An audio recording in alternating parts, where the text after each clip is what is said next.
ቁጥር 1 ጠላት ቢል አሁንም ይልሽ ቤተ ክርስቲያኒቷ ገፊናት ሶስት እመቤታችንን ቤዛዊት ዓለም ድንግል ማርያም ቤዛዊት ዓለም አይደለችም ማለት እኮ ነገረ ድነት ጥያቄ ውስጥ ነው የሚገባው ይመጣል። ሰሞኑን የዓለም ቤዛ ጌታችን ኢየሱስ ነው ማርያም አይደለችም እንዲያ ነው እንዲህ ነው የሚል የሆነ ጉንጫ አልፋ ክርክሮች እንግዲህ ስንሰማ ቆይተናል። ክርስቶስ ላይ ክርስቶስ የዓለም ቤዛ ነው የሚለው ላይ እንግዲህ የሚክድ የለም። ኦኬ አለ ሚክድ አለ። ሚክደው ማን ነው ከተባለ በፍርድ ቀን በዚያ ቀን ዋስና ጠበቃ ቤዛ ሁኝኝ። ይህ አይደለም ንጉሱ የጸለዩት የለመኑት። ለምንድን ነው የድሮ ሊቃውንት ቤዛ ብለው ሲጠሯት የአሁኖቹ ማን ነው ይህን የሚቃወም? ማንም የለም። ሁሉ እንዳንድ ልብ መካሪ እንዳንድ ቃል ክርስቶስ ተንሥአ እሙታን በአብይ ኃይሎ ስልጣን አሰሮ ለሰይጣን አጋዞ ለአዳም ሰላም እምይእዜሰ ኮነ ፍስሐ ወሰላም። ሰላም ጤና ይስጥልኝ የተከበራችሁና የተወደዳችሁ የ80 አሐዱ የዩቲዩብ ቻናል ተከታታዮች እንዴት ሰነበታችሁ? እንኳን ለበዓለ ትንሣኤው በሰላም አደረሳችሁ። ዛሬ ደግሞ ዳግማይ ትንሣኤ ነው። እንኳን አደረሳችሁ፣ እንኳን አደረሰን። ቅዱስ እግዚአብሔር ለዚህ ለተባረከ ወር ያደረሰን ክብር ምስጋና ይድረሰው። ዛሬ ቪዲዮዎቻችን የሚሆኑት ዛሬ ዳግማይ ትንሣኤ ነው። በዳግማይ ትንሣኤ ላይ የተሰጠ ትምህርት አለ፣ እሱን እንመለከታለን። እንደገና ደግሞ ሰሞኑ መነጋገሪያ የነበረው የአቡነ ገብርኤል በእመቤታችን ቅድስት ድንግል ማርያም ላይ የተነሳው የስህተት ትምህርትን አባቶቻችን መልስ ይሰጡበታል፣ ወንድሞቻችንም እንዲሁ መልስ ይሰጡበታል። እንደገና ደግሞ የፍኖተ ጽድቅ የሚወጡ መረጃዎች አሉ። ሴራቸው ምንድነው አላማቸው የሚለውን የወጡ መረጃዎች አሉ። እንደገና ደግሞ በእኛ አውደ ምህረት ላይ ደግሞ አቡነ ገብርኤል ካሁን በፊት የሰጡት ትምህርት ነበርና እነሱን አብረን እናያለን። አብረን ዛሬ እስከ መጨረሻው አብራችሁ እንድትቆዩ በአክብሮት ጋብዛለሁ። የዩቲዩብ ቻናሉን ላይክ፣ ሰብስክራይብ እንድታደርጉ በአክብሮት ጠየቅኩኝ። ወደ ቪዲዮዎቻችን እናልፋለን። እስከ ቪዲዮ መጨረሻ አብራችሁን ቆዩ።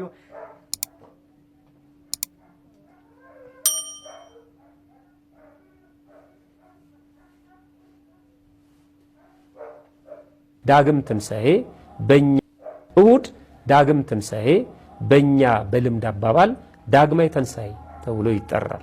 በልምድ ማለት ነው። ይሄ የትንሣኤ ሳምንት ነው። ዳግም ትንሣኤ የተባለበት ምክንያት ክርስቶስ ድጋሚ ስለተነሳ ሳይሆን በሁለት ዋና ዋና ምክንያቶች ነው። አንደኛ የትንሣኤው ዕለት ቀለም እንዳለ ይደገማል በዚህ ቀን ማለት ነው። በትንሣኤ ጊዜ የተቀደሰው ቅዳሴ፣ በትንሣኤ ጊዜ የተነበበው ወንጌል፣ በትንሣኤው የተሰበከው ምስባክ፣ በትንሣኤ የተነበቡ ምንባባት በሙሉ ይደገማሉ። ሰዓቱን ከሌሎቹ እሁዶች ለየት ባለ መልኩ ማለድ ተብሎ ይገባል። ልክ እንደ ትንሣኤ ከሌሊቱ 6 ሰዓት ባይሆንም ግን ማለድ ተብሎ ቅዳሴው ይቀደሳል፣ ይደገማል። ስለሚደገም ነው ዳግም ትንሣኤ የተባለው። ሁለተኛ ዳግም ትንሣኤ የተባለው ለሐዋርያት የተገለጠበት መንገድና የተነሳበት መንገድ በመገጣጠሙ ነው። አንደኛ ለሐዋርያት ከትንሣኤ በኋላ ለሁሉም የተገለጠላቸው በተዘጋ ቤት ውስጥ ሆነው በዚህ ዕለት ነው። ዳግመኛ ተነስቶ ጌታችን መድኃኒታችን ክርስቶስ ዳግመኛ የተገለጠላቸው በዚህ ዕለት ስለሆነ፣ ሁለተኛ ሲነሳ የታዩ ነገሮች አሁን ለሐዋርያት ድጋሚ ሲገለጥም ታይተዋል። ለምሳሌ ጌታችን መድኃኒታችን ኢየሱስ ክርስቶስ የተነሳው በተዘጋ መቃብር። የትንሣኤ ስዕል በጣም መጠንቀቅ አለባችሁ። የትንሣኤ ስዕል ክርስቶስ ተነስቶ አንድ እግሩን መቃብር ውስጥ አንድ እግሩን በውጭ አድርጎ የሚሳል ስዕል አለ። በጣም የቤተክርስቲያናችን ስዕል አይደለም። መቃብሩ ተከፍቶ ሲወጣ ልክ እንደ አንድ ሰው ወይም ቲያትር ፊልም እንደሚሰራ ሰው ሲጓዝ ሲወጣ የሚያሳዩ ሰዎች አሉ። መቃብሩ አልተከፈተም። መቃብር ክፈቱልኝ አላለም። መግነዝ ፍቱልኝ አላለም። ተነሳ፣ በኃይል በስልጣን ተነሳ። መቃብሩ እንደተዘጋ፣ ይሄም በህቱም ድንግልና ተጸንሶ በህቱም ድንግልና የመወለዱ ምስጢር ነው፣ ምሳሌ ነው። ከዛ በኋላስ በተዘጋ መቃብር እንደተነሳ በተዘጋ ቤት ገብቶ ሰላም ለእናንተ ይሁን አላቸው። ዳግም ትንሣኤ ያስባለው ምስጢር ይሄ ነው። በመጀመሪያው እሁድ ቶማስ ሳይኖር ለ10 ተገልጦላቸው ነበረ። በሁለተኛው እሁድ ግን ቶማስ እያለ ለ11 ያው ይሁዳ የለም መታሰቢያውም ለ11 ተገልጦላቸዋል። ያም ቀን እርሱም ከሳምንቱ ፊተኛው ይላል። ልብ አድርጉ። ከሳምንቱ ፊተኛው ማለት ከእሁድ የመጀመሪያው ማለት ነው። እሁድ የመጀመሪያው ቀን ነው። ፊተኛው በመሸ ጊዜ ደቀ መዛሙርቱ ተሰብስበው ሳሉ ኢየሱስ መጣ፣ በመካከላቸውም ቆሞ ሰላም ለእናንተ ይሁን አላቸው። ዮሐንስ ወንጌል ምዕራፍ 20 ቁጥር 19 ማለት ነው። ሚስጥረ ተዋህዶ ማለት ይሄ ነው። ክርስቶስ በለበሰው ሥጋ በመካከላቸው ቆመ ይለናል። ደግሞ በመለኮቱ ደግሞ በተዘጋ ቤት ገባ ይለናል። ስለዚህ በተዘጋ ቤት መግባቱን የምናስብበት ስለሆነ ነው። ከተነሳ በኋላ ነው መቃብሩ የተከፈተው። ይሄ ደግሞ ማስረጃ አለን፣ በደንብ ማወቅ አለባቸው። የማቴዎስ ወንጌል ምዕራፍ 28 ላይ በሰንበትም መጨረሻ መጀመሪያ ሲነጋ መቅደላዊት ማርያምና ሁለተኛይቱ ማርያም መቃብሩን ሊያዩ መጡ።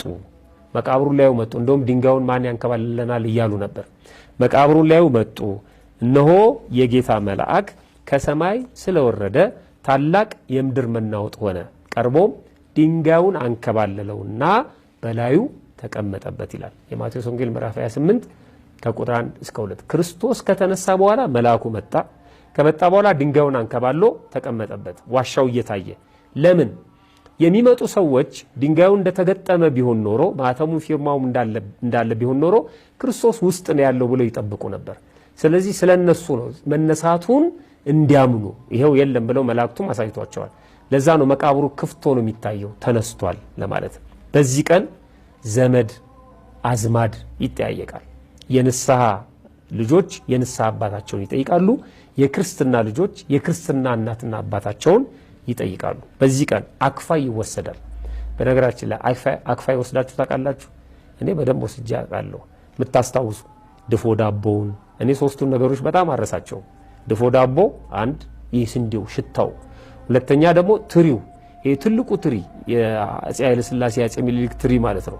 ሶስተኛው ዳንቴሉ ትሪ ላይ ይደረጋል፣ በዳንቴል ይሸፈናል።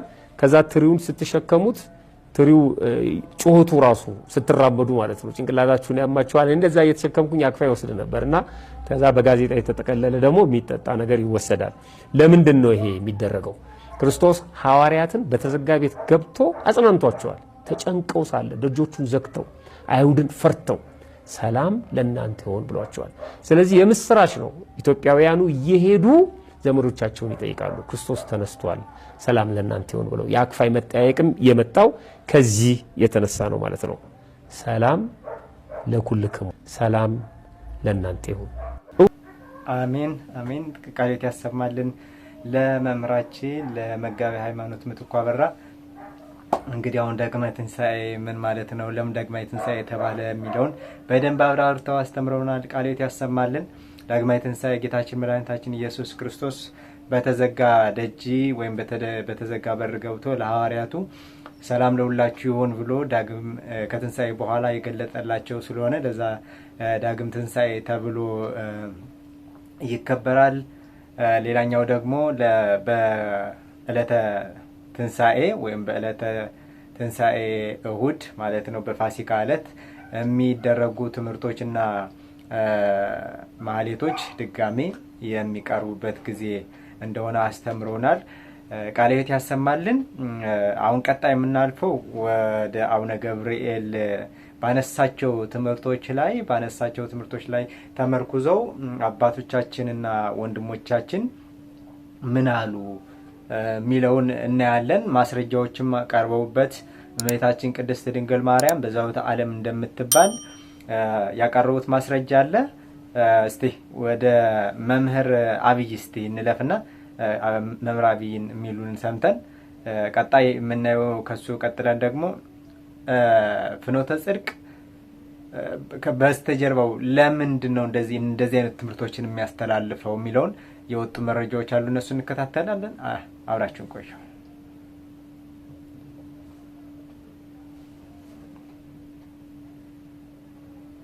እኔ በሊቃነ ጳጳሳት ደረጃ አወዛጋቢ ትምህርት እያስተማሩ ያሉ አባቶች አሉ። አቡነ ገብርኤል ብቻ አይደሉም።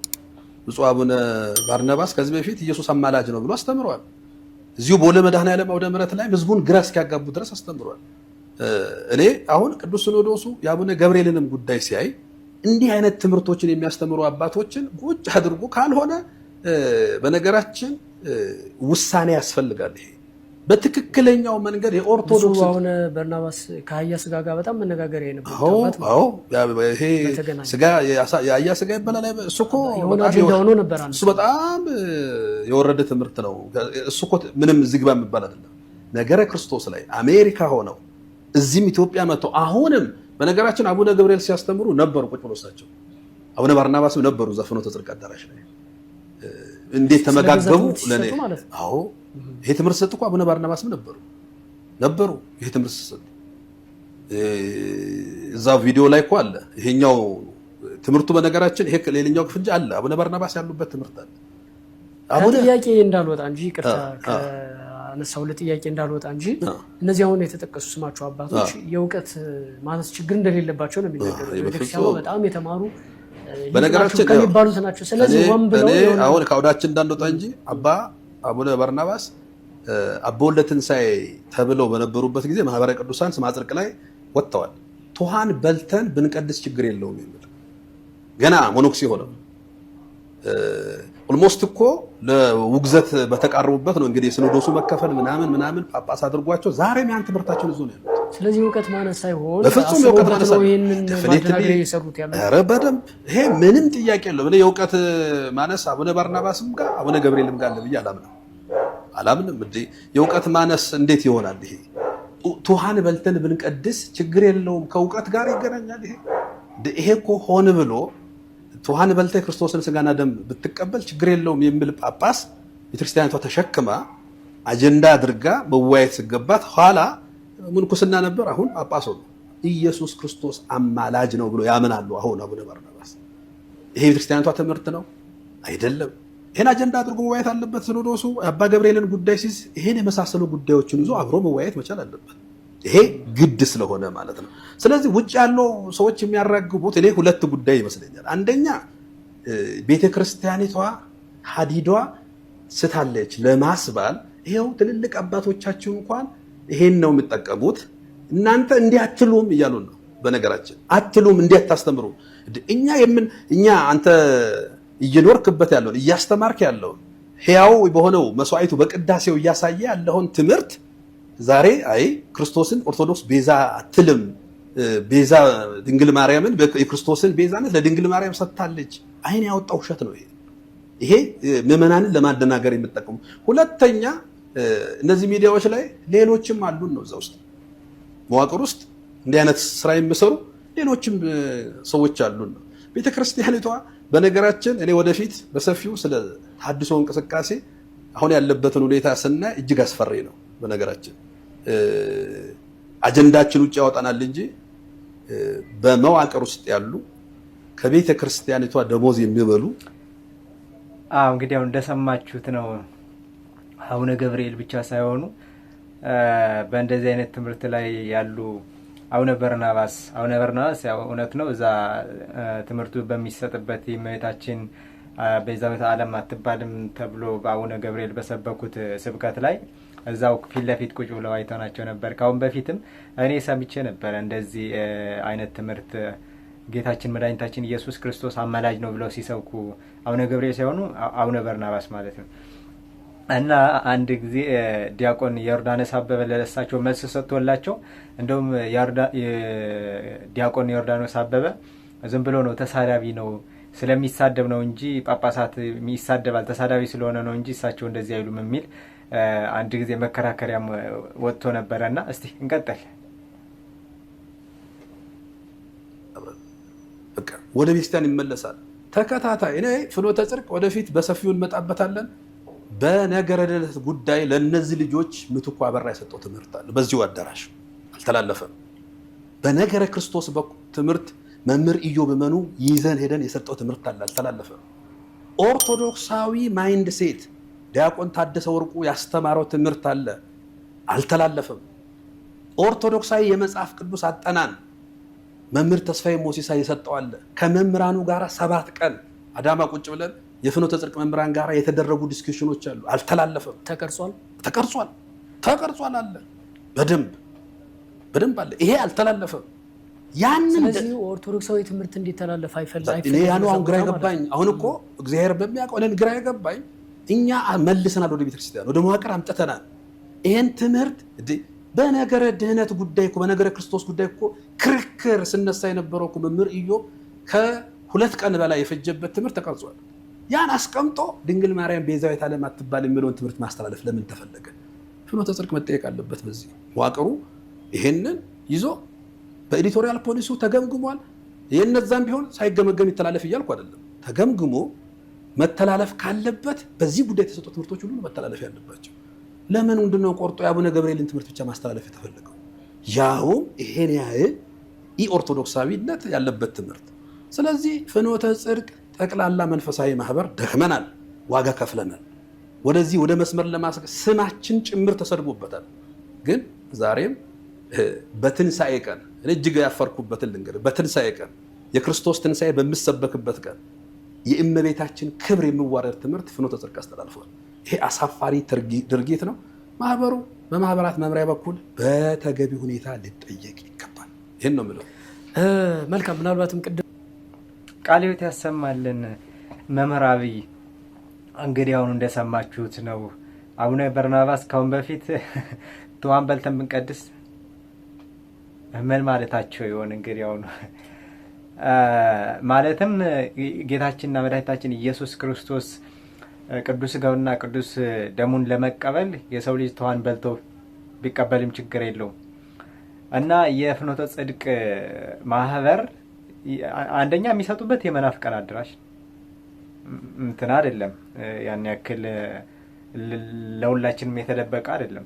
እንደገና ደግሞ ለምንድን ነው ታዲያ እንደዚህ አይነት የመሳሰሉ ትምህርትን ካሉ እነ መምህር ኢዮብ ይመኑ፣ እነ ምትኩ አበራ፣ እነ ተስፋዬ ሞሲሳ ብዙ ናቸው የሰጡት ትምህርት ተቀምጦ እመቤታችን ቅድስት ድንግል ማርያም ቤዛዊተ ዓለም አትባልም የሚለው ከኦርቶዶክሳዊ አስተምሮ ውጭ የሆነን ትምህርት ለመስጠት የተሰጠውን ለምንድን ነው መልቀቅ የተፈለገው? ሌሎች ቪዲዮዎችን አስቀምጦ የጌታችን የመድኃኒታችን ኢየሱስ ክርስቶስ ዕለተ ስቅለትን በምናስብበት ጊዜ ይህ ቪዲዮ የወጣበት ምክንያት ለምንድን ነው የሚለውን አጠያያቂ ነው። ሁላችሁም እንግዲህ አሁን አስተያየት ስጡበት። እስቲ ቤዛ ማለት ምን ማለት ነው የሚለውን እስቲ ደግሞ በአንድ ወቅት ሶፊያ ለዲያቆን ዘማርያም ጠይቀው የመለሰላት መልስ አለ። እስቲ እሱን እንመልከት።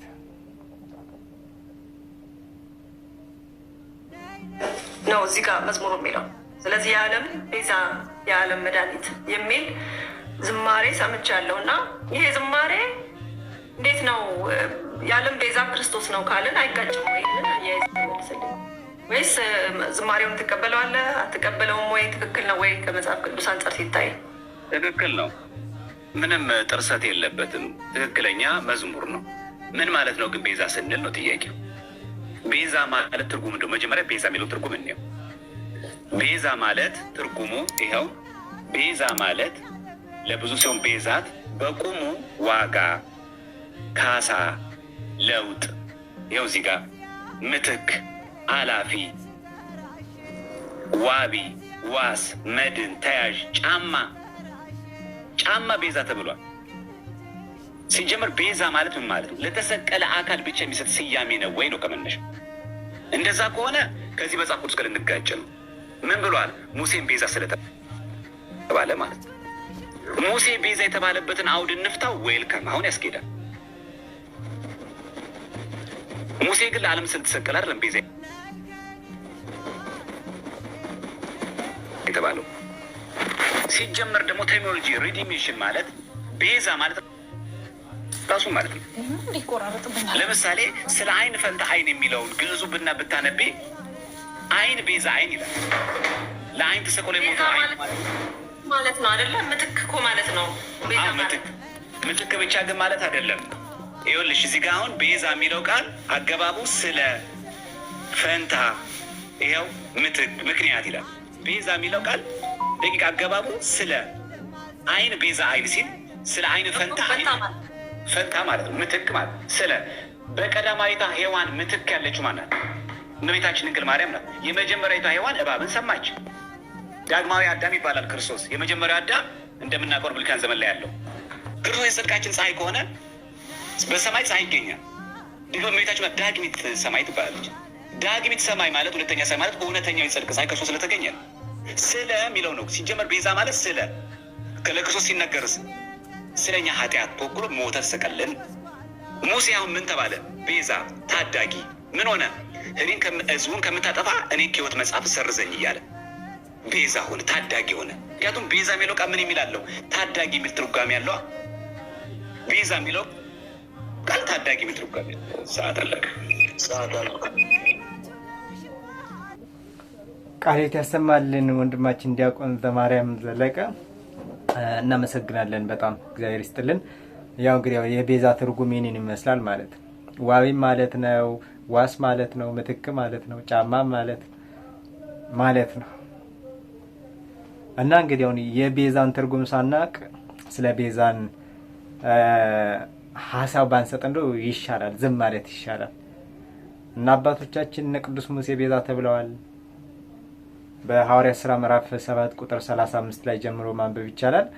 ቤዛ ተብሏል ሙሴ። ታዲያ ሙሴ ስለኛ ተሰቅሏል እንዴ? ወይስ መጽሐፍ ቅዱሱ ተሳስቷል ልንል ነው? እንግዲህ አሁን አስተያየት ስጡበት። እስቲ ሰረጸ እስቲ ምን ይለናል?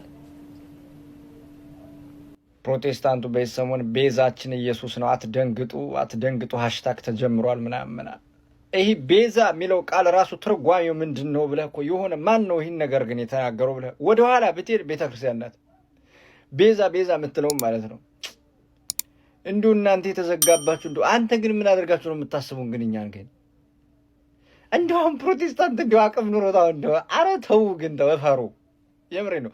የእናንተ ጥቅሙ ምን መስላችሁ? ፕሮቴስታንቲዝም ዓለምን ነው የምትመስሉት። ዓለምን አጣጠማችሁ ነው የምትኖሩባት እያልኩ ነው ያለሁት። በቃ እናንተ በክርስቶስ ኢየሱስ ስም ተደበቁና ዝም ብላችሁ ይህን ዓለም መስላችሁ በዚያ ቀን ንጉሱ ሲመጣ ዋጋችሁን ይስጣችሁ፣ ለሁላችንም ይስጠን። ማን ትክክለኛ አምልኮ እየፈጸመ እንደሆነ እርሱ ያውቀዋል። አሁን ፕሮቴስታንቲዝም ለኦርቶዶክስ መጥቶ ቤዛችን ኢየሱስ ነው አትደንግጡ ምናምን። አቤት አይ ፕሮቴስታንቲዝም እኔ ማርያም ዝም ብዬ ሳስበው ራሱ ማለት ነው እስልምና ይሻላል። በነገራችን ላይ እስልምና ይሻላል ማለት እስልምናዎቹ ወይም እስልምና እምነት ተከታዩ ወገኖቻችን የራሳቸውን መጽሐፍ አላቸው፣ መተዳደር ራሳቸውን ችለው በቃ እኔ ነኝ ብለው ይቆማሉ። አሁን ፕሮቴስታንቲዝም ይህ ምንድን ነው የሚባለው? ሙቹዋሊዝም የሚባል ትምህርት ተምራችኋል? ባዮሎጂ 8ኛ ክፍል ነው ምናምን ላይ ይህ ጥገኝነት ማለት ነው። መጥተው እነዚህን አባታቸው አደረጉ። ከዛ ደግሞ እነዚህ አባታውን ወጥተው ቅዱስ ቤተክርስቲያን ይቅርታ ይጠይቃሉ። አስፈላጊ ከሆነ ቅዱስ ሲኖዶሱ ቆርጦ ይጥላቸዋል። መጥተው ይደመሩላቸዋል። እናንተ ጋር ኢየሱስ ጌታ ነው ወለው ይላሉ። መሰረት የላችሁም፣ መሰረተ ቢስ ናችሁ እያልኩ እኮ ነው። ራስን ቁመህ እንዲህ እኔ ነኝ ብለህ መናገር አትችልም። ፕሮቴስታንቲዝም አንተ መጥተህ የቅዱስ ቤተክርስቲያንን ልጅ ኦርቶዶክስ ቤተክርስቲያንን አትደንግጭ ብለህ ስትናገር ክኒው ኢማጂን። እኔ ስለ እናንተ ሳስብ ዝም ብዬ ነው የምስቀው ባይዘው። ምክንያቱም ከአይሁዳውያን አትሻሉም። ዛሬም ድረስ ክርስቶስን ስትሰቅሉ ነው የምትሉት። ስትሳደቡ መሳደብ ማለት ክርስቶስ ኢየሱስ እንትን ነው ብሎ መሳደብ እኮ አይደለም። ክርስቶስ ኢየሱስን አምላክነቱን ሳትቀበሉ ስለተቀመጣችሁ እየሰደባችሁት ነው ያላችሁት፣ እየሰቀላችሁት ነው ያላችሁት። በልባችሁ ውስጥ አምላክ እንደሆነ አሳይቷችሁ፣ የአምላክነትን ስራ ሰርቶ አሳይቷችሁ አልቻላችሁም። ህሊናችሁ ተደፍኖ ነው ያለው። ዓለምን ስለሆነ የምትሰብኩት እየነገርኩ ነው ያለሁት።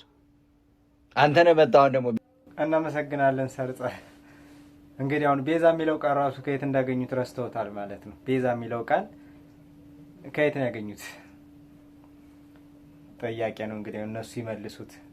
እስቲ ወንድማችን አኪ እስቲ ስለ ፕሮቴስታንቶች ሰሞኑን የዓለም ቤዛ ጌታችን ኢየሱስ ነው፣ ማርያም አይደለችም፣ እንዲያ ነው እንዲህ ነው የሚል የሆነ ጉንጫ አልፋ ክርክሮች እንግዲህ ስንሰማ ቆይተናል። ክርስቶስ ላይ ክርስቶስ የዓለም ቤዛ ነው የሚለው ላይ እንግዲህ የሚክድ የለም። ኦኬ አለ፣ የሚክድ አለ። የሚክደው ማን ነው ከተባለ በፕሮቴስታንት ውስጥ ኢየሱስ የዓለም ቤዛ የሚለው ይካዳል። በተለይ በሪፎርምር ቴዎሎጂ ውስጥ ማለት ነው። ምናልባት እዚህ ሚዲያ ላይ እነ ወንድማችን እነዚህና ማንሻሉ ምናምን የሚባሉ ሰዎች የሚከተሉት ቴዎሎጂ ማለት ነው። እዛ ላይ ቱሊፕ የሚባል 5 ፖይንቶች አሉ አይደል? የካልቪኒዝም 5 ፖይንቶች ቱሊፕ TULIP ኤል ሊሚትድ አቶንመንት የምትል ናት። ሊሚትድ አቶንመንት ማለት ክርስቶስ የሞተው እንደ ውስን የሆነ ቤዛነትን ያደረገው እንደማለት ነው። ውስን ቤዞት እያሉ ይናገራሉ እነሱ ራሳቸውም እና ቤዛነቱ ውስን ነው እንጂ ለዓለም ሁሉ የሆነ አይደለም። እግዚአብሔር አስቀድሞ የተወሰኑ ሰዎችን መርጧል፣ ለእነርሱ ብቻ እንዲሞት ልጁን ልኳል። ልጁ መጥቶ የሞተውም አስቀድሞ ለተመረጡ ለጥቂት ሰዎች ብቻ ነው እንጂ ለዓለም ሁሉ አይደለም የሚል ትምህርት አላቸው። ስለዚህ ኢየሱስ እርሱ የዓለም ቤዛ ነው የሚለውን ሳናሳምን እንደው ማርያም የዓለም ቤዛ ናት ምናምን የሚለው ላይ እሱ ቀጥሎ የሚመጣ ነው ራሱ። እሱን የምናሳምናችሁ ቀጥለን ነው። አሁን የምናሳምናችሁ በቅርቡ ምን የሚለውን ነው? ኢየሱስ የዓለም ቤዛ ነው የሚለውን ነው። ይቆየን። እናመሰግናለን ወንድማችን አኬ። ያው እንግዲህ እንዲህ ነው መጽሐፍ ቅዱስን አያምኑም። መጀመሪያ እኮ እንደውም መስማማት ያለብን በመጽሐፍ ቅዱስ ነው። በመጽሐፍ ቅዱስ ሲባልም በጌታችን በመድኃኒታችን በኢየሱስ ክርስቶስ ነገረ ድህነት ራሱ እንለያያለን ከፕሮቴስታንቱ አይደለም፣ በቅዱሳን አይደለም። አሁን በቅዱሳን ገላት አይደለም፣ በእመቤታችን በቅድስት ድንግል ማርያም በአቡነ ተክለ ሃይማኖትም አይደለም። በጌታችን በመድኃኒታችን በኢየሱስ ክርስቶስ ነገረ ድህነት እንለያያለን።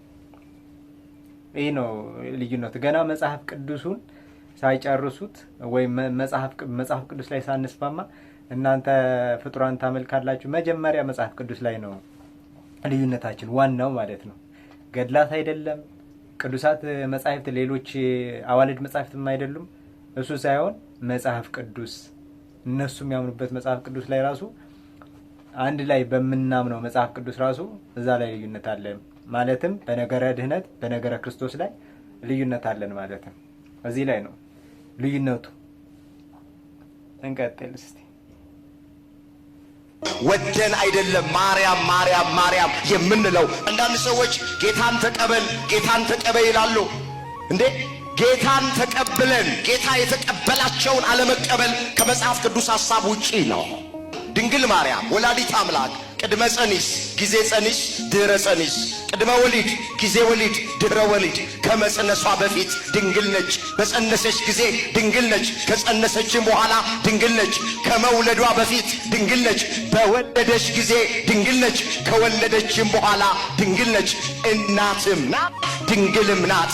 ክብር ይግባት ወላዲት አምላክ። እግዚአብሔር ግን ከድንግል ማርያም ጋር ነው ስንል በልጅነት ነው፣ በሥጋ ወልዳው ነው። እኛ አባታችን ብለን የምንጠራውን እሷ የምትጠራው ልጄ ብላ ነው። እኔ በዚያ ዘመን ብኖር ኖሮ ጌታን እወልደው ነበር ብለው በድፍረት የሚናገሩ ሰዎች አሉ። ስራ ያገኘን ሰዎች አለን። እንቆቅልሻችን የተፈታልን፣ ታሪካችን የተቀየረልን፣ እንባችን የታበሰልን፣ ነገራችን የተገለበጠልን፣ በድንግል ማርያም የተባረክን ሰዎች አለን። ከሚተረከው ታሪክ ከሚሰጣችሁ ምዕራፍና ቁጥር በላይ በሕይወታችን የተደረገልን እሱ ምስክር ነው።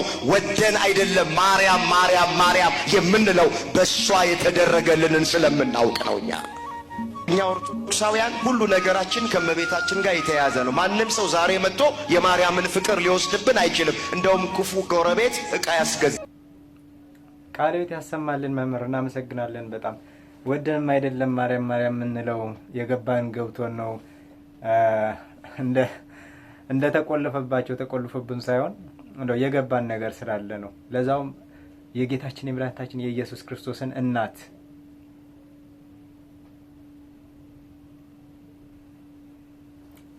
ይደንቃል። ግሩም እኮ ነው ማለት ምን ማለት እንዳለብን አንዳንዴ ራሱ ግራ ይገባል በጣም። ከመጽሐፍ ቅዱስ ወጥተህ ሄደህ እንዴት ነው በምን አንቀጽ በምን እና ስለእመቤታችን የገባንን ስለገባን ነው ማርያም ማርያም እንላለን። አሁን የጌታችን እናት። እስቲ ሊቀ መዘምራን እስቲ ያስተላለፉት መልእክት አለ፣ እሱን ተከታተለን እንመለስ። ቤዛዊተ ዓለም እኔስ ስልሻለሁ፣ ምክንያተ ድኅነሽ እኔስ ስልሻለሁ፣ የነፍሴ ነፍሷ ነሽ እመካብሻለሁ። ገብርኤል ሲመጣ ከሰማይ ተልኮ ምስጋና ቀረበ ፊትሽ ተንበርክኮ። አንዴ እየታጠቀ አንዴ እየፈታ አቅርቦልሽ ነበር የክብር ሰላምታ። ወደ እርሷ ገባና ቅዱስ ገብርኤል ደስ ይበልሽ አላት ማርያም ድንግል። ጸጋ የሞላብሽ ጌታ ካንቺ ጋር ነው፣ ከሴቶች መካከል የሚመስልሽ ማን ነው? ንግግሩን አይታ በጣም ደነገጠች። ይህ አይነት ሰላምታ እንዴት ነው እያለች መልአኩም መልሶ አላት፣ ማርያም አትፍሪ፣ ጸጋን አግኝተሻል፣ ፍጥረት ልታስምሪ። ማርያም ትጸንሻለሽ፣ ትወልጃለሽ ወንድ ልጅ ካንቺ በነሳው ደም ዓለምን የሚዋጅ። ይሄ ነው ወዳጄ ቤዛዊት ያስባላት። ይሄ ነው ወዳጄ ቤዛዊት ያሰኛት። ዓለም ለመዳኑ ሆናናለች ምክንያት። ምድራዊው ገብርኤል ግን በልቡ ይጠላሻል፣ አንቺ ርሪት ነሽ፣ ይኸው ዝም ብለሻል። የሰማዩ ገብርኤል በጣም ይወድሻል፣ የሰማዩ መልአክ ያመሰግንሻል። ይሄ ነው ወዳጄ ቤዛዊት ያሰኛት። ዓለም ለመዳኑ ሆናናለች ምክንያት። ድንቅ መካር ኃያል ይባላል ልዑል፣ የዳዊትን ዙፋን ጌታ ይሰጠዋል። በያዕቆብም ቤት ይነግሣል ዘላለም፣ ለመንግሥቱም ደግሞ ፍጻሜ የለውም። ማርያምም መልሳ እንዴትስ ይሆናል አለችው። ማርያም እኔ ወንድ አላውቅም፣ በሐሳቤም የለም። ገብርኤል መልሶ ጌታ መንፈስ ቅዱስ ወደ አንቺ ይመጣል፣ የልዑልም ኃይሉ እርሱ ይጸልልሻል፣ የምትወልጂው ቅዱስ እግዚአብሔር ይባላል። ይሄ ነው ወዳጄ ቤዛዊት ያሰኛት። ዓለም ለመዳኑ ሆናናለች ምክንያት። ምድራዊው ገብርኤል ግን ከልቡ ይጠላሻል፣ አንቺ ርሪት ነሽ፣ ይኸው ዝም ብለሻል። ማስረጃ ፈልጎ ቅዱስ ገብርኤል ጸነሰች ኤልሳቤጥ አላት ለድንግል። በእርጅናዋ ወራት ወንድ ልጅ ተሰጥቷታል፣ ይኸው ከጸነሰች 6 ወር ሞልቷታል። መለስ ሳረገና እስመ አልቦ ነገር ለእግዚአብሔር ሲላት ይኩነኒ አለች ማርያም ቅድስት። ወዲያው ተጸነሰ ፈቃዷን ሲሰማ፣ ድነት ተጀመረ በእግዚአብሔር ከተማ። የቆረሰው ሥጋ ከማርያም ነው የነሳው፣ ገብርኤል እንደሆነ ቃል ነው ይዞ የመጣው። ቃልት ያሰማልን። በጣም በጣም እናመሰግናለን ሊቀ መዘምራን እንግላ ወርቅ በቀለ። ይቅርታ ካልተሳሳትኩኝ ስማቸውን። እናመሰግናለን በጣም እግዚአብሔር ይስጥልን። እንግዲህ አሁን እንደዚህ ነው፣ እኛ ይህን ያክል እንደዚህ ነው የገባን። እናንተ እንግዲህ አሁን እስኪገባችሁ እንጠብቃለን። ምን ይደረጋል። እስቲ ጸጋዬ ክፍሉ ደግሞ በአንድ ወቅት በእኛ አውደ ምሕረት ላይ አቡነ ገብርኤል የተናገሩት በጣም ከባድ የሆነ ንግግር አለ።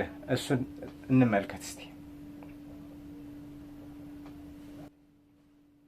እግዚአብሔርን ስታመሰግኑ፣ ስታገለግሉ፣ ክርስቶስን ስትሰብኩ ኢየሱስ ክርስቶስ የኃጢአትና የሞት መድኃኒት ነው፣ ከሰማይ በታች ከምድር በላይ ከሱ ውጪ የመዳኛ መንገድ የለም ብላችሁ ስትዘምሩ ብዙ ችግር ሊያጋጥማችሁ ይችላል። ክርስቶስን ስትዘምሩ ከሰማይ በታች እንደሱ ያለ የለም ብላችሁ ስትናገሩ ብዙ ችግሮች ሊያጋጥማችሁ ይችላል። የት? ቤተ ክርስቲያን ውስጥ ሆኑ ስለ ክርስቶስ ሲዘምሩ ብዙ ችግሮች ሊያጋጥማችሁ ይችላል። እሺ፣ አሁን አስተሳሰባችንን መቀየር አለብን። ልጆቻችን እየጠፉ ከቤተ ክርስቲያን የተገፉትን መመለስ መሰብሰብ አለብን። ቤቱ ገፊ ነው። ከዝሆን ምን አለ እንስማቸው አንዴ አለብን። ልጆቻችን እየጠፉ ከቤተ ክርስቲያን የተገፉትን መመለስ መሰብሰብ አለብን። ከቤተ ክርስቲያን የጠፉትን ምን ማለት መሰብሰብ መመለስ አለብን። እሺ፣ ቤቱ ገፊ ነው። ቤቱ ገፊ ነው። የትኛው ቤት? የኦርቶዶክስ ተዋህዶ ቤተ ክርስቲያን ምንድነው? ገፊ ነው። ከዝሆን ጉልበት በላይ ከ20 ፈረስ ጉልበት በላይ በከፋ ጉልበት አገልጋዮቹን የሚገፋ ከፈረስ ጉልበት በላይ ከዝሆን ጉልበት በላይ አገልጋዮቹን የሚገፋ ነው። ማን? እቺ ቅድስት ኦርቶዶክሳዊ ተዋህዶ ቤተክርስቲያን አገልጋዮቿን ትገፋለች። ከዝሆኖች በላይ ጉልበት ባላቸው ትገፋለች። ማን? ቤተክርስቲያን። ይህን ያዝና ቤተክርስቲያን ወንድማችን ጸግሽ በጣም እኮ በጣም ደፋር ናቸው። የትኛው የት ትምህርት ቤት ነው? የት ነው የተማሩት? እኔ እንጃ ያገር ነው የሚገባኝ ማለት የት ቤተ ክርስቲያን የትኛው ስለ ኢየሱስ ክርስቶስ ዘመራችሁ ሰበካችሁ ላይ ቤተ ክርስቲያን ትገፋለች? ቤቱ ገፊ ነው ያሉት። ቤቱ ገፊ ነው። ምን ነው ግን አቡነ ገብርኤል ልጆቻችን መሰብሰብ አለብን። የተገፋሉ ምንድነው? አይ እንደው አቡነ ገብርኤል ግን የምራቸውን ነው እንደዚህ የሚሉት? እንዴት ሆኖ ነው? ቅዳሴያችን ምን ሆነና ነው? ከቅዳሴያችን መጨረሻ ላይ ስጋ ወደሙ መቀበላችንስ ምንድነው ታዲያ? ስለ ኢየሱስ ክርስቶስ አይደለም? ቅዳሴው ጀምሮ እስኪጨርስ ስለምንድን ነው እና ነው ስለምንድን መሆኑ ነውና አሁን ስለ ኢየሱስ ክርስቶስ የሚሉ ይገፋሉ የሚሉት ቅዳሴው፣ መጽሐፋችን፣ ስብከታችን፣ መዝሙራችን ምን ሆነና ነው? ምን ለማለት እንዳሰቡ እንግዲህ አሁኑ አልገባንም። ወንድማችን ኢዮብ እስቲ በዚህ ቪዲዮ ላይ ተንተርሶ የሰጠው አስተያየት እስቲ ኢዮብ ዘሚካኤል እንከታተል። ኢየሱስ ክርስቶስ የኃጢአትና የሞት መድኃኒት ነው። ከሰማይ በታች ከምድር በላይ ከሱ ውጪ የመዳኛ መንገድ የለም ብላችሁ ስትዘምሩ ብዙ ችግር ሊያጋጥማችሁ ይችላል። አሁን አስተሳሰባችንን መቀየር አለብን። ልጆቻችን እየጠፉ ከቤተ ክርስቲያን የተገፉትን መመለስ መሰብሰብ አለብን። ቤቱ ገፊ ነው። ብፁዕ አባታችን ተደጋጋሚ የሆኑ አላስፈላጊ ቃላቶችን በመጠቀምና አላስፈላጊ የሆኑ ትምህርቶችን ትክክል ያልሆኑ ትምህርቶችንም በመስጠት እያየናቸው እንገኛለን። የሚወጡ ቪዲዮዎች ሁሉ ስህተት ያለባቸው ነገሮች እየሆኑ ነው እና እኔ እንደው እንደ ሀሳብ ቆም ብሎ ነገሮችን ከልህ ወጥተው ከአጉል ፖለቲካ እንደው እንዲህ ስለሆኑ ነው እንደዛ ስለሆኑ ነው ከሚል በዙሪያው ያሉ የአጃቢዎች ወይም ደግሞ የእርሶ ተከታዮች ከሚሰሩት ፖለቲካ ይልቅ ቆም ብሎ እንደ አባት ነገሮችን ማየት ጠቃሚ ነው ብዬ አስባለሁ። የመጀመሪያው ነገር ቤተክርስቲያን ገፊ እንደሆነች ቤቱ ገፊ ነው በሚል ቃል አጅበው ሲናገሩ ተመልክተናል። ሁለተኛ ጌታ ኢየሱስ ክርስቶስ ብቸኛ የኃጢአታችን ማስተሰሪያ እንደሆነ አዳኛችን እንደሆነ መናገር ወይም ደግሞ ከሱ ውጭ ሌላ አዳኝ እንደሌለ መናገር አደጋ እንዳለውና አስተሳሰባችን ራሱ መለወጥ እንዳለበት ይናገራሉ። የምርም እንደዚህ አይነት አመለካከት ያላቸው ግለሰቦች ካሉ ግለሰቦቹ ቢታረሙ ጥሩ ነው። ኢየሱስ ክርስቶስን እንዲህ ብሎ መናገር ስህተት አድርገው የሚያስቡ ካሉ እያሉ ያሉት ግን እንደ ቤተክርስቲያን ነው። ምክንያቱም ቤቱ ገፊ ነው እያሉ ስለሆነ ማለት ነው። እና በጣም ከትልቅ ይቅርታ ጋር ብፁዕ አባታችን ግለሰቡን ለማስደሰት የሄዱበት ርቀት እንደሆነ ይሰማኛል። አንደኛ በአውደ ምሕረት ሲሰብኩና በዛ አዳራሽ ሲሰብኩ ልዩነት አየው። ከዚህ በፊት በነበረ ቪዲዮ ላይ ዕፀ ሕይወት እንደምትባል ሁሉ ሰብከው ነበረ፣ ታቦት በቆመበት በቤተክርስቲያን አውደ ምሕረት። በአዳራሹ ስንሰማዎት ደግሞ ማርያም ቤዛ መባሏ ራሱ ጥያቄ ምልክት ውስጥ እንደሚገባቦት የሚያሳይ ነገር ተናግረዋል። መባል የለባትም በሚል ድምዳሜ ማለት ነው። በሰጡት መግለጫ ደግሞ በጣም አስቂኝ ነገር ነው ያየ ነው። አንደኛ እኔ እንደው ስለሌላ ነገር ለማውራት ጊዜም የለኝም፣ ስለ ጫማ ስለምናምን ለማውራት ጊዜ የለኝም፣ ቤዛ ስለሚባል ትርጉም ማለት ነው። ስለ ትልቁ ስለ ኢየሱስ ክርስቶስ ቤዛነት ትንሣኤ መናገር ነበር የፈለግኩት አሉ። ታዲያ መዝሙሩን ለምን አነሱት? ስለ እመቤታችን የተዘመረውን መዝሙር አንስቶ ማርያም ቤዛ አትባልም የሚለውን ነገር ለምን አመጡት? ስለዚህ መግለጫ የ15 ደቂቃ መግለጫ የሚመስል ነገር ተናግረዋል። ፍሬ አላየሁበት። ኢየሱስ ቤዛ ነው ብሎ ለመስበክ ማርያም ቤዛ አይደለችም የሚልን ቃል መናገር አስፈላጊ አልነበረም። የጌታ ኢየሱስ ክርስቶስ ቤዛነት በማርያም ቤዛ አለመሆን የሚተካከል ነገር አይደለም። ሲጀመርም ትርጉሙ እንደዛ አይደለም። ለኢየሱስ በተሰጠው ትርጉም ነው ድንግል ማርያም ቤዛ የተባለችው የሚል ምንም አይነት ትርጉም ሰተን አናውቅም። ቤተክርስቲያን እንዲህ አይነት ነገር ስታስተምር አልሰማንም። እነዛ አስመስለው ለተናገሩት ነው ስህተት ነው የተባለው እና እሱን ከማረም ይልቅ ዝም ማስቢያ በሚመስል መልኩ ለራሱ ለኢየሱስም ቤዛ ሆነች ብለው ተናግረው የጠበቅነውን ነገር ሳናገኝ አልፏል። ዓላማ ያለው ይመስላል የዛሬውን ፕሮግራም ወይም የዛሬውን የአባቶች ስብሰባ ጫን ያለ እንዳይሆን የሚመስል ነገር ለማድረግ ማለት ነው እና በጣም የሚያሳዝን ነገር ነው። እኔ ቆም ብሎ ማሰብ እንደ አባት ያስፈልጋል። እኛም እንደ ልጅ ሀሳባችንን ስናጋራ ሌላ የፖለቲካ መልክ ከመስጠት ጦርነት ለመቀስቀስ የሚመሳሰሉ ነገሮችን ከመናገር ቆጠብ ባለ መልኩ ቆም ብሎ ቤተክርስቲያንን ማሰብ ተገቢ ነው እላለሁ። ፍኖተ ጽድቅ ላይ ግን አሁንም በደንብ ማጣራት በደንብ ነገሮችን ማየት ያስፈልጋል። ብፁዓን አባቶቻችን ሀብት ረጋፊ ነው። የትኛውም ሚዲያችን በብዙ ቢሊዮን ቢደገፍ እንኳን ምዕመናንን ከስር ከስር የሚሰልብ ማህበር ከሆነ አላስፈላጊ ነው። ሚዲያ ሳድሶ ምዕመናንን የሚሰርቀን ከሆነ ትምህርታችንን የሚበርስ ከሆነ ሚዲያውን ሊወስደው ይችላል። ድጋፉ ቀርቶ ከነ ሊወስደው ይችላል። ትምህርታችን ግን አይነኬ መሆን ስላለበት ማህበሩ በጥንቃቄ ቢታይ ይላለው። ስለ ፍኖተ ጽድቅ ነው ያወራሁት። ሰላም ክርስቶስ ይብዛላችሁ። እናመሰግናለን ወንድማችን ኢዮብ ዘሚካኤል፣ እግዚአብሔር ይስጥልን። እንግዲህ አሁን ነግሮናል፣ በሚገባ መልእክቱን አስተላልፎልናል ወንድማችን። እውነት ነው። ስለ ጌታችን ስለ መድኃኒታችን ስለ ኢየሱስ ክርስቶስ ቤዛነት ለመናገር መዝሙሩን ለምንድን ነው ያነሱት? እሳቸው እንዳሉት አይደለም ማለት እዛ የተናገሩትና ይቅርታ ወይስ ምን በለው አወዛጋቢ ይቅርታ በሚለው ባለፈው ቪዲዮ ሰርቼለት ነበረ። እሱን ማየት ትችላላችሁ። አጥጋቢ አይደለም። እዛ ወጥተው እንደው ወቀሳ ነው ያቀረቡት። ወቀሳ የሚመስል ሀሳብ ነው ይዘው የመጡት። እንደዚህ ተብሎ ለሚዲያ ፍጆታ ምናምን እንደዚህ ተደረገብኝ ነገር ነው ያሉት። ነገር ግን እንደዛ አልነበረም። ስለ ኢየሱስ ቤዛነት ለማውራት ከመጡ መዝሙሩን ለምን ነቀፉ? መዝሙሩን ጠቅሰው እኮ እመቤታችን ቤዛዊተ ዓለም አትባልም፣ ልጇ ቤዛ ነው ያሉት። መተው ደግሞ አሁን ይቅርታ ጠየቁበት ባሉት ቪዲዮ እኔ ይቅርታ ጠየቁ አይደለም ወቀሳ ባቀረቡበት ቪዲዮ ላይ እንደውም ጥያቄም እንጠይቆት ተብለው ጥያቄ ሊያቀርቡ የሄዱ ሰዎች ጥያቄ አልቀበልም ብለዋል። እዛ እንደውም ለሚዲያ ፍጆታ ምናምን እንደዚህ ተደረገብኝ። ግን እርሶ ካሉት ውጪ አንድም የተባለበት ነገር አንድም የለም። እርሶ ካሉት ተነስተን ብለናል ማለት ነው። እስቲ ወደ ቀጣይ ቪዲዮአችን እናልፋለን። እስቲ አጋዚ ተብሎ የሚታወቀው በዩቲዩብ ቻናሉ በማህበራዊ ጉዳዮች፣ በሃይማኖታዊ፣ ፖለቲካዊ ነገሮች ላይ አስተያየት የሚሰጥ ወንድማችን ነው። እስቲ ስለ አቡነ ገብርኤል ያነሳው ሀሳብ አለ፣ እንከታተሉ። ምን ሆነን ነው ቤተክርስቲያናችን አንገት ምናስደፋ? ምዕመናኖቻችን ምናሳፍር አይሉም። ያለምንም ኦፍረት አይናቸውን በጨው አጥበው በዚህ ዘመን ቤተክርስቲያን እየተፈተነች ያለችው በገንዛ ልጆቿ አክብራ ጎንበስ ብሎ በሚቀበሉ ምዕመናኖቿ ላይ በደል እየተፈጸመ አለ። ግማሽ ተነስቶ የኦሮሚያ ቤተ ክህነት ተበትነዋል ይላል።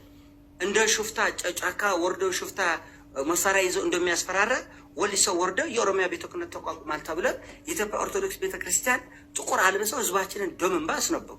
አንተ በዛ ቆንጠል የትግራይ ብለህ እኔ በዚህ ብዬ የኦሮሚያ አንተ ደግሞ እዚህ ደግሞ የአዲስ አበባ ሀገረ ስብከት ተጀምሮ ነው በርከው። ለምንድን ነው ኦዲት የተጠየቅ ነው? እንዴት የአዲስ አበባ ሀገረ ስብከት ኦዲት ይጠየቃል? እንዲህ ከሆነ አዲስ አበባ ሀገረ ስብከት እንጎነጥላለን። አንቀጽ 39 እኮ በመጽሐፍ ቅዱስ የለም። በዛ በህገ መንግስት ነው ያለው። ከፈለገ እዛ ሰፈርና ወረዳ ጎንጥ ቤተክርስቲያና አትጎነጥልም።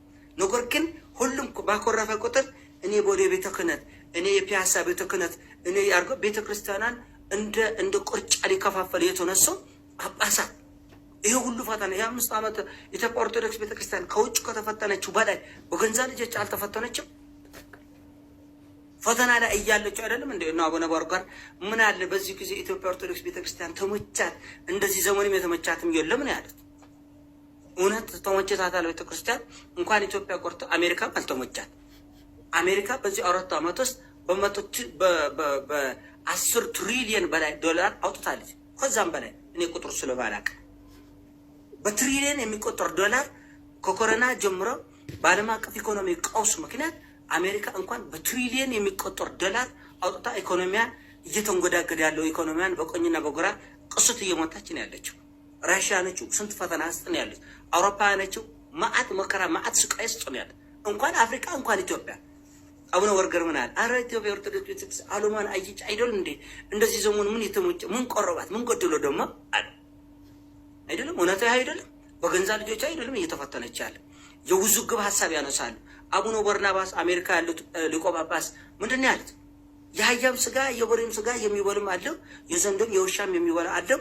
ብሉም አትብሉም አንልም። ክርስቶስ ከተወለደ በኋላ ሁሉ ተቀድሳል። ክርስቶስ የተወለደው የውሻ ስጋ እንድንቀድስና እንድንግጥ አይደለም። ሌላውስ ጸጥ መልስ ይሰጣል ለአቡነ በርናባስ። የአህያን ብትበለ የፈረስን ብትበለ አንዳንዱ ዘንዶ ይበላል፣ አንዳንዱ ውሻ ይበላል፣ ቅዱስም ነው እርኩስም ነው አንልም ብለው ሲሄዱ እንዴ ኧረ ቤተክርስቲያን እኮ ህግና ስርዓት አላት። ለሚበላውም ለሚጠጣውም ለሚወራውም ለንግግሩ ለሁሉ ለአበላሉ ለአለባበስም ቤተክርስቲያን ስንዱ እመቤት ነች። እንዲህ አይደለም ብለው መልስ የሰጠ ጳጳስ አለ? የለም። የትግራይ ሲኖዶስ እስካሁን ጎንጥለው ችግር የለም ገና ቤተክርስቲያን አገረን እንገነጥላለን እያሉ ያስፈራራ መልስ ይሰጣል? የለም። በገንዘብ እናንተ አይ አቡነ ገብርኤል ስለም ቤታችን ቤዛዊት ነች አይደለችም ምንድን ነው የምትሉት? ይሄ አጀንዳ አይደለም። እነሱ ከዚህ በላይ ግብድ አጀንዳ ይዘው ነው ያሉት። ይሄ ጠፍታቸው ነው። እንኳን እመቤታችን መስቀል ቤዛ ነው፣ መስቀል ብርሃን ነው፣ መስቀል ኃይላችን፣ መስቀል መድኃኒታችን ብለን እየተማርን አይደለም እያደግን ነው። አብርሃም እኮ ሚስቱ ሳራ ጌታዬ ትለው ነበር። እኛ እግዚአብሔርንም ጌታዬ እንላለን። እንዴት ባሏን ጌታዬ ትላለች ብለው ሳራን የተናገረ አለ። ቃላት ስንጥቅ አስጥንቆ ይሄ ጠፍታቸው ነው። ጠፍታቸው ነው። ወታደር እንኳን ሲሞት ሰማዕት ነው የሚባለው አይደለም? ተሰዋ ነው የሚባለው። ሰማዕት ነው ለአገር ነው የሚባለው። ስለዚህ እንዴት ሰማዕታቱማ ቅዱስ ጊዮርጊስ ነው። እንዴት ወታደር ሰማዕታት ሆነ? እናመሰግናለን ወንድማችን አጋዚ ሰለሞን ይመስለኛል ስሙን ባልሳሳት። እናመሰግናለን። ዋናው ነገር ይሄ ከፊት የተናገሩ ሳይሆን ከበስተጀርባ ያለው ነገር ነው ሊያሳየን የፈለገው እና ደግሞ ቤተክርስቲያን ከውጭ ከተፈተነችባቸው ፈተናዎች በበዛ ከውስጧ ባሉ በእኛ በልጆቿ የተፈተነችበት በጣም ጎልቶ ይታያል በዚህ 4 ዓመት ውስጥ። እውነት ነው አጋዚ እናመሰግናለን በጣም። እና ፍኖተ ጽድቅ የሚባለው ሚዲያ ወይስ ድርጅት አይደል ነው ምን ማለት እንዳለብን አላውቅም። በስተጀርባው ምንድነው ምን ለማለት ምንድነው ይዞልን ያለ ለቤተ ክርስቲያን ስጋት ወይስ ለቤተ ክርስቲያን እንደው ደስታ የሚሆን ለቤተ ክርስቲያን ፈተና ወይስ ደግሞ ለቤተ ክርስቲያን ልማት የሚሆን ሐሳብ ያለው ነው ፍኖተ ጽድቅ የሚለውን እንደው መጠየቅ የሚያስፈልግ ይመስለኛል። እስቲ ወደ ቀጣይ ቪዲዮአችን እንለፍ። ቁጥር 1 ጠላት ቢል አሁንም ይኸውልሽ ቤተ ክርስቲያኒቷ ገፊ ናት እንዲሉ እሳቸውን የሚገፋቸው አካል አለ። ስለተገፉ እሳቸውን በብር የሚገፋ አካል አለ። እሳቸውን ብቻ አይደለም ይሄን በሉ እያለ ሌሎቹንም የሚገፋ እጀረጅም ባለጠጋ የቤተ ክርስቲያኒቱን መሰረት ለማናወጥ የሚሰራ የበግ ለምድ የለበሰ ውስጡ ነጣቂ ተኩላ የሆነ ተቋም ግን አለ። ይሄን በድፍረት እናገራለሁ። በድፍረት በመናገር የሚመጣብኝን ሁሉ በጸጋ አቀበላለሁ አልኩ እኮ። በዚሁ አጋጣሚ የሚመጣብኝ ሞትም ከሆነ ቀብሬን የካ ቅዱስ ሚካኤል አድርጉልኝ። እንግዲህ ያሳደገኝ ብዙ ተሰራለ ብዙ አላማ አለ ብዙ ያሳደገኝ መልአክ የካ ቅዱስ ሚካኤል ጀርባ አድርጉልኝ።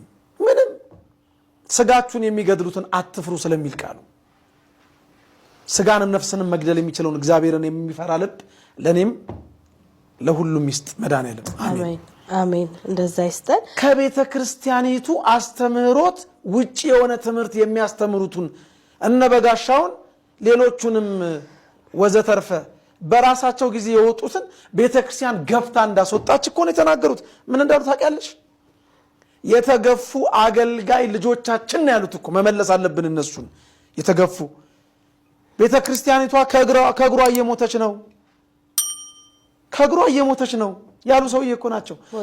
ስለ ኢየሱስ ክርስቶስ ስትዘምሩ ትገፋላችሁ። መከራ ማን ነው ሲጀመር ስለ ኢየሱስ ክርስቶስ መስበክም መዘመርም ለቤተ ክርስቲያን ለኦርቶዶክስ ተዋሕዶ ቤተ ክርስቲያን ሰበር ዜናዋ ነው እንዴ የቤተ ክርስቲያንን መሰረተ እምነት ዶግማ ጠንቅቆ አለማወቅ እንዲህ አፍ ያስከፍታል። ማንንም ገፍታ አታውቅም ቤተ ክርስቲያናችን። በሙሉ አፍ ይናገራለሁ አቃፊ እንጂ ገፊ አይደለችም። አቃፊ እንጂ ገፊ አይደለችም። ነገር ግን አሁንም ደግሞአለሁ፣ ነገር ግን እንደ አባ ገብርኤል ያሉ የምንፍቅና ትምህርት የሚያስተምሩ ማንም ይሁኑ እነ ንስጥሮስ እኮ ሊቅ ጳጳስ ነበሩ እኮ። እነ ሰባሊዮስ እነ መቅዶኒዮስ እና አርዮስ እኮ ሊቅ ነበሩ፣ ወልድ ፍጡር ብለው ይወደቁ እና እነሱም ሲወጡ ቤተክርስቲያን ገፋችን ሊሉ ነው። ወልድ ፍጡር ነው፣ ወልድ አማላጅ ነው ፍጡር ቤዛ ይባልም የሚል የኑፋቄ ትምህርት እያስተማሩ መልስ ስንሰጥ ገፋችሁን ሊሉን ነው። እኛ ገፍተን አናቅም፣ አቅፈን ነው የምናቀው። አሁንም ግን አስረግጬ የምነግርሽ የትኛውም የቤተ ክርስቲያን አገልጋይ ፍኖተ ጽድቅ ላይ ሄዶ ስለ ቅዱሳን መላእክት አይሰብክም፣ ስለ ጻድቃን ስለ ሰማዕታት አይሰብክም፣ ስለ ድንግል ማርያም ስለ ወላዲተ አምላክ አይሰብክም። ለምን? ርዕስ የሚሰጥሽ ከሌላ አካል ስለሆነ። እሳቸው መሰሎቻቸው አይኖቻቸው ላይ ገንዘብ የበቀለባቸው የትኛውም አገልጋይ በየትኛውም መንገድ ስበክ ቢባል ይሰብካል። ለምን? መጽሐፍ እንዲህ ስለሚል ሰው ለተሸነፈበት ለርሱ ተገዝቶ ባሪያ ነው ስለሚል። ስለዚህ ለገንዘብ የሚገዛ የገንዘብ ባሪያ ነው። ስለዚህ ቤተክርስቲያን ገፊ ናት፣ ኮናይ ናት፣ አድቃቂ ናት፣ ገዳይ ናት፣ ከእግሯ እየሞተች ነው ምናምን እየሰማን ነው። አሁንም ሰምተን አይደለም አይተን ነው የምናወራው ሲሉ ሰምተናቸዋል። እንደውም በዚሁ አጋጣሚ ለቅዱስ ሲኖዶስ አባላት እኔ ታናሽ ልጃችሁ ይሄንንም ያሉበትን ምክንያት ጠይቁልን። ማንን ገፍታችሁ ነው? ማንን ገፍተን ነው? ቤተክርስቲያን ማንን ገፍታ ነው? እስቲ ማብራሪያ ይስጡ። እነንትናን ይበሉን። እነንትና የተገፉት በምን ምክንያት ነው? ይሄን ይመልሱልን። በዚህ መልስ ደግሞ እንግዲህ እስኪ የመጨረሻ ጥያቄ ላድርገውና በዛው ሐሳብህንም ጠቅለል አድርገህ ትነግረኛለህ። መምህር በሚመጣው ቅዱስ ሲኖዶስ ስብሰባ ግንቦት ላይ ይኖረዋል። በዛ ላይ እስኪ ምን እንጠብቅ? ህዝቡስ ምን ይጠብቅ? ምን ያህል ውሳኔዎቻቸውን እናይ ይሆን ብለህ ታስባለህ? እንግዲህ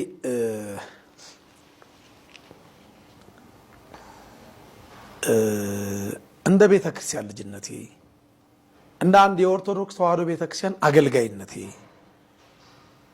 ለቅዱስ ሲኖዶስ የሚቀጥለው የግንቦት ስብሰባ ቤታችን ውስጥ በተለያየ የቪዲዮ ማስረጃ የኑፋቄ ትምህርት ሲያስተምሩ የተገኙ መምህራነ ወንጌል፣ ሰባኪያን እንዲሁም ከፍ ብሎ መነኮሳትና ጳጳሳት ዙሪያ አጀንዳ ተይዞ ቢወያዩና ውሳኔ ቢያስተላልፉ ውሳኔ ሰው ስተቱን አምኖ በሊቃውንት ጉባኤ ተመክሮ ከፈለገም ተከራክሮ ተወያይቶ የቤተ ክርስቲያኒቱን አስተምህሮ አምኖ ተቀብሎ ይቅርታ ከጠየቀ እሰየው። በማንም ጥፋት አንደሰትም። ማንም እንዲጠፋባት አንፈልግም። የወጡት ቢመለሱልን ደስ ይለናል። እኛ እኮ ገፊ ያለመሆናችንን እኮ የምታውቂው የቅርብ ታሪክ ልንገርሽ። ዘማሪ ሐዋስ ተገኝ ተመለስኩ ሲል ያ ሁሉ ደስታ፣ ያ ሁሉ የኦርቶዶክስ ተዋሕዶ ቤተክርስቲያን አማኝ እልልታ፣ እንኳን ደህና መጣልን ይላል። ብሔር ክልል ነው አይደል ወይ? ቃሉን አለማወቅ ሊሆን ይችላል። እነ ዕዝራ ኃይለ ሚካኤል ዲያቆን ዕዝራ ኃይለ ሚካኤል ዘማሪ ሲመለሱ፣ ከዛም በፊት የይቅርታ ደብዳቤ አስገብተው ዘማሪያን ሲመለሱ ደስ እኮ ነው ያለን። ልክ እንደ ጠፋው ልጅ እኮ ነው ሮጠን አቅፈን እኮ ስመን እንኳን መጣችሁልን ያለው። እንኳን ልንገፋ የወጡት እንኳን ሲመጡ እንዴት ደስ እንደሚለን ሕያው እግዚአብሔር ምስክሬ ነው። አይምሮ ያለው ሰው፣ ጤነኛ አይምሮ ያለው ሰው ያውቃል።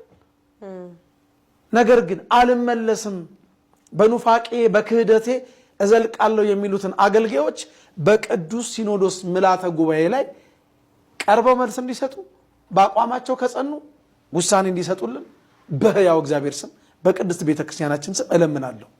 ይህ ውሳኔ ይወሰንልን። በቃ እናመሰግናለን መምህር። እግዚአብሔር ይስጥልን፣ ቀላይት ያሰማልን። የሁላችንም ጥያቄ ነው። እንግዲህ እነማን ናቸው ተገፉ የተባሉት? እነዚህ ናቸው የተገፉ የተባሉት። ተገፉ ነው የተባሉት። ትምህርታቸው ይመስከር። ገፍተናቸው ነው ወይስ ራሳቸው ወደውና ፈቅደው የመረጡትን መንገድ ተከተሉ እንበል? ወደ ቀጣይ ቪዲዮ እስቲ እንለፍ። አሁን ደግሞ ውሉደ ሉተራውያንን የምናስታግስበት ሰዓት ነው። ሁላችሁም በኮሜንት ትገቡና እኛ ባለማህተቦች በክርስቶስ ቤዛነት ደንግጠን አናውቅም፣ እናንተ ግን በድንግል ማርያም ቤዛነት ስትደነግጡ ኑሩ ብላችሁ ጽፉልኛላችሁ። እንደው በማርያም ጥቂት ብዬ ማሳነስ አልፈልግም። በጣም በርካታ ቁጥር ያላችሁ ፕሮቴስታንቶች ሰሞኑ በተነሳው በቤተ ክርስቲያናችን የውስጥ ጉዳይ ላይ እጃችሁን ስትሰነዝሩና እንዲሁም በክርስቶስ ቤዛነት አትደንግጡ እያላችሁ ስትጽፉ አየን። በክርስቶስ ቤዛነት ምን ያክል ቤተ ክርስቲያን እንደምታምን ሩቅ አትሂዱ። ያለፈውን 2 ወር የጾምነውን ጾመ ክርስቶስ ወይም ደግሞ አብይ ጾምን በእናንተና በእኛ ሁነት ንጻሬ ላይ እናስቀምጠው። በእኛ ቤተ ክርስቲያን ከቤተ መቅደስ አንስቶ እስከ ሰው ልቡና ድረስ ክርስቶስን ከፍ አድርጋ የምትነግረዋ ቅድስት ቤተ ክርስቲያናችን የክርስቶስን ቤዛነት እንዲህ ስታስበው ቆየች። የተቀመጠበት የተነሳበት፣ የወጣበት የገባበት፣ ታምራት የሰራበት የሰበከበት፣ ብዙ ድንቅ ነገሮችን ያደረገበትን ሁኔታ በኃጢአታችን በዛት ስለከፈለው ዋጋ ሲባል በሐዘን እንዲሁ ደግሞ ክርስቶስ ስለኛ ተላልፎ ስለመሰጡቱ ደግሞ በመደነቅ እንዴት ባለ በእያንዳንዱ ቀን በግጻዊ እንዴት እንዳሳለፈችው ተመልክታችኋል። እናንተ ግን በክርስቶስ መከራ በክርስቶስ ስቅለት የላችሁም። የትንሣኤ ቀን ግን ነጭ ለብሳችሁ መጣችሁ። 2 ወሩን በተወደደ ዘይት ሰውነታችሁ ይቀባባና በካራቴ የዞረ ቀልባችሁን ተሸክማችሁ በሱፍ ታንቃችሁ በየታክሲው ተራ ኢየሱስ ኢየሱስ ብሎ በመጮ ሰውን በማወክ የክርስቶስን ቤዛነት የመሰከራችሁ ይመስላችኋል። ክርስቶስን መመስከር ማለት በህይወት ነው፣ በአፍ አይደለም። ስለዚህ ይህንን የክርስቶስን ትክክለኛ የቤዛነት አገላለጽ የተከተለችውን ቅድስት ቤተክርስቲያን በዚህ ደረጃ መገሰጽ አትችሉም። ይሄ ነው። እናመሰግናለን ዜዶ ዘሩፋኤል፣ እናመሰግናለን። እግዚአብሔር ይስጥልን። በአፍ አይደለም እንግዲህ አሁን ጌታችን ማለት ጌታ የሚለው ሁሉ መንግስቴን አይወርስም በማቴዎስ ወንጌል ምዕራፍ 7 ቁጥር 23 ላይ ያለውን ቃል ቅዱስ እግዚአብሔር የተናገረው ነውና ጌታዬ በማለት ሁሉ መንግስቱ አይወረስም። በምን ቢሉ ታዲያ በስራ በህይወት ስራውን በመፈጸም በልብ ነው እንጂ መናገርማ ማንም ይናገራል። ሰይጣንም ይናገራል እኮ ይናገራል። ሲናገርም እየተንቀጠቀጠ ነው። እየተንቀጠቀጠ እንደሚናገር እንደሚመሰክር መጽሐፍ ቅዱስ ይናገራል። ስለዚህ ሰይጣን መንግስቱ ሊወርስ ነው እንዴ? እንዴት ይሆናል ታዲያ? ችግር ነው እኮ እንዴት ተደርጎ ይነገረን ታዲያ? መጽሐፍ እየተናገረ ደግሞ ይህስ ሲጀመር ምን አገባቸው እነሱ ፕሮቴስታንቶች? እዚህ ምን አገባቸው? ከፕሮቴስታንት አይደለም የተናገረው ይህ ሰውዬ፣ ከኛው ቤት ነው።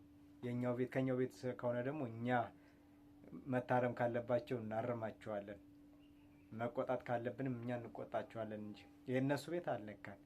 ዝም ብሎ ይሄ እንደ ዝም ብሎ ካገኘው ቦታ ላይ መድረስ ጥሩ አይደለም። እስቲ ወደ መጨረሻ ቪዲዮአችን እንለፍና ብፁዕ አቡነ ዘካርያስ በዚህ በእመቤታችን በተነሳው ላይ የማጠቃለያ ቪዲዮአችን እናርገውና ወደ ቪዲዮ እስቲ እንለፍ። ለምን ቤዛዊተ ዓለም እንዴት አትባልም የሚል ማን ነው? እሱ ማን ነው? ይምጣ እስቲ። የትኛውስ ነው ፊት ያለ? ይሄማ በጣም ክህደት ነው ማለት ነው። ጸጋ የተሰጣት የአምላክ እናት ቤዛዊተ ዓለም ንግሥተ ዓለም ንግሥተ ሰማይ ወምድር ነው እና ተሷ ጋራ ማን ነው?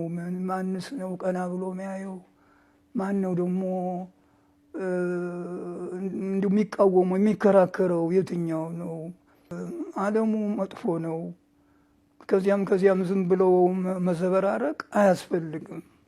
የድሮ ሊቃውንት ቤዛ ብለው ሲጠሯት የአሁኖቹ ማን ነው ይህን የሚቃወም? ማንም የለም። ሁሉ እንደ አንድ ልብ መካሪ እንደ አንድ ቃል ተናጋሪ ሁኖ በኢትዮጵያ ኦርቶዶክስ ተዋሕዶ ቤተ ክርስቲያን ስም ከሊቃነ ጳጳሳት ጀምሮ